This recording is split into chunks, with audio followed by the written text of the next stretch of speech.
तो जैसा कि हमने लास्ट एपिसोड में देखा, लियो को ड्रैगन बैटल टेरेस के टेस्ट जीतने पर रियल ड्रैगन ब्लड ट्री मिलता है और ड्रैगन गार्डियन लियो को उसके फायदे बताता है और यहीं से नेक्स्ट एपिसोड की शुरुआत होती है और हम लियो और ड्रैकोन को देखते हैं और तभी ड्रैगन गार्डियन लियो को सेकंड ट्रेजर के बारे में बताता है और कहता है सेकंड ट्रेजर जो ड्रैगन गॉड छोड़ के गए हैं वो है एक एम्परर ड्रैगन पपेट। और तभी वहाँ पे ड्रैगन एम्परर की बॉडी आ जाती है और उसे देखकर लियो कहता है इससे तो बहुत खतरनाक किलिंग ऑरा निकल रहा है। और तभी ड्रैगन गार्डियन कहता है emperor dragon puppet dragon God का क्लोन है जिसको ड्रैगन गॉड ने अर्ली ईयर्स में रिफाइन किया था और अपने पीक पर इसकी कॉम्बैट पावर एम्परर लेवल की है और ये जो ड्रैगन क्रिस्टल इसके फोरहेड पे लगा हुआ है यही इसका पावर सोर्स है और the higher level of dragon crystal से ही इसकी पावर एम्परर लेवल तक जा सकती है। पर जो क्रिस्टल इसके फोरहेड पे लगा हुआ है उसकी पावर ऑलमोस्ट खत्म होने वाली है तो अब इसकी peak combat power martial saint level की है और ये सिर्फ हाफ आवर तक ही फाइट कर सकता है। और अगर तुम चाहते हो कि एम्परर ड्रैगन पपेट और ज्यादा पावरफुल हो जाए और ज्यादा टाइम तक फाइट कर सके तो उसके लिए तुम्हें खुद से ड्रैगन क्रिस्टल्स को ढूंढना होगा। जिस पे लियो कहता है मैं उन ड्रैगन क्रिस्टल्स को कहाँ पे ढूंढ सकता हूँ। जिस पे ड्रैगन गार्डियन कहता है तुमने दी वैली ऑफ स्पिरिट्स के बारे में तो सुना ही होगा। दी वैली ऑफ स्पिरिट्स की गहराइयों में ड्रैगन क्लैन का एक सील्ड मिस्टीरियस एरिया है और वहाँ पे ना सिर्फ तुम्हें ड्रैगन क्रिस्टल्स मिलेंगे बल्कि ड्रैगन क्लैन के रेलिक्स भी मिलेंगे और तुम रियल ड्रैगन ब्लड ट्री की मदद से उस सील को ओपन करके उस एरिया के अंदर एंटर कर सकते हो। पर वहाँ पे तुम कितने क्रिस्टल्स हासिल कर सकते हो ये तुम्हारी एबिलिटी पे डिपेंड करता है। ये सुन के लियो कहता है मुझे लगता है अब मुझे दी वैली ऑफ स्पिरिट्स में जाना चाहिए। ये सुन के ड्रैगन गार्डन लियो को रियल ड्रैगन ब्लड की एक शीशी देता है जिस पे लियो उसे थैंक यू कहता है और कहता है क्या मैं आपसे एक सवाल पूछ सकता हूँ। और वो कहता है ड्रैगन गॉड गॉड्स डोमेन के टॉप पर अपनी बॉडी छोड़ के गए थे और इससे most of the dragon clans disappear क्यों हो गए, इसके पीछे क्या सीक्रेट छुपा है। जिस पे ड्रैगन गार्डियन कहता है जब तुम सभी टेस्ट को पार करके ड्रैगन गॉड मेंटल को इनहेरिट करोगे तो सब कुछ तुम्हें खुद ही पता चल जाएगा।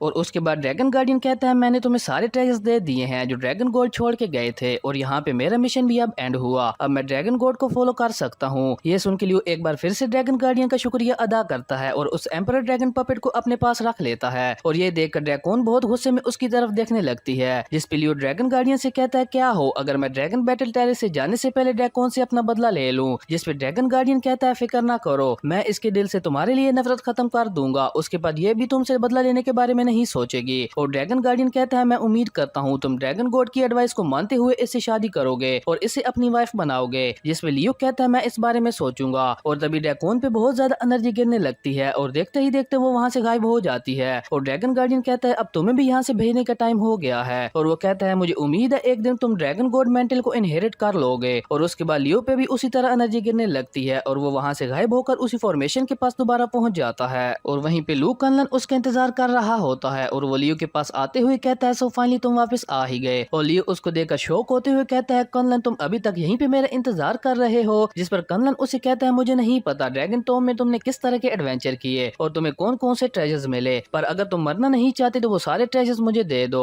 और ये कहने के बाद मल्टीपल स्पिरिट सोर्स उसके पीछे आ जाती हैं और वो कहता है अगर तुम वो सारे ट्रेजर्स मुझे नहीं देते तो उसके बाद मुझे ब्लेम न करना कि मैंने तुम्हें नुकसान पहुंचा दिया है। जिस पे लियो उसे कहता है तुम मुझे मार सको तुम इसके क्लोज भी नहीं हो और ना तुम इस लायक हो कि तुम मुझे मार सको। जिस पे कनलन कहता है मुझे लगता है कि अगर आज मैंने तुम्हें सबक ना सिखाया तो तुम मेरी बात नहीं सुनोगे। और ये कहकर वो लियो पे अटैक कर देता है पर तभी लियो वहाँ से टेलीपोर्ट होकर उसके पीछे आ जाता है। ये देखकर कनलन 1000 ऑफ सोर्ड्स टेक्निक का यूज करता है पर तभी लियो एक बार फिर से गायब हो जाता है और कनलन इधर उधर देखते हुए कहता है कहाँ गया वो। और तभी लियो उसके पीछे आते हुए कहता है क्या बस तुम इतना ही कर सकते हो, क्या इस पावर के साथ तुम मुझे मारने वाले थे। और ये कहकर लियो अपनी स्पिरिट पावर को अपने हाथ में लाते हुए कनलन को एक पंच मारता है जिससे वो पीछे दीवार के साथ जा टकराता है और उसकी हालत बहुत बुरी हो जाती है। और लियो उसके पास जाते हुए कहता है देखो अपनी तरफ, क्या ये अच्छी बात नहीं है कि तुम अभी तक भी जिंदा हो। और ये एपिसोड यहीं पे खत्म हो जाता है। अब नेक्स्ट एपिसोड में देखना इंटरेस्टिंग होगा कि लियो कनलन के साथ क्या करेगा और क्या वो दी वैली ऑफ स्पिरिट्स में जाएगा या नहीं, ये तो नेक्स्ट एपिसोड में ही पता चलेगा। अगर आपको ये वीडियो अच्छी लगी तो लाइक कर दें और अगर चैनल पे नए आए हो तो सब्सक्राइब करते जाना। तो मिलते हैं एक न्यू वीडियो में, तब तक के लिए बाय।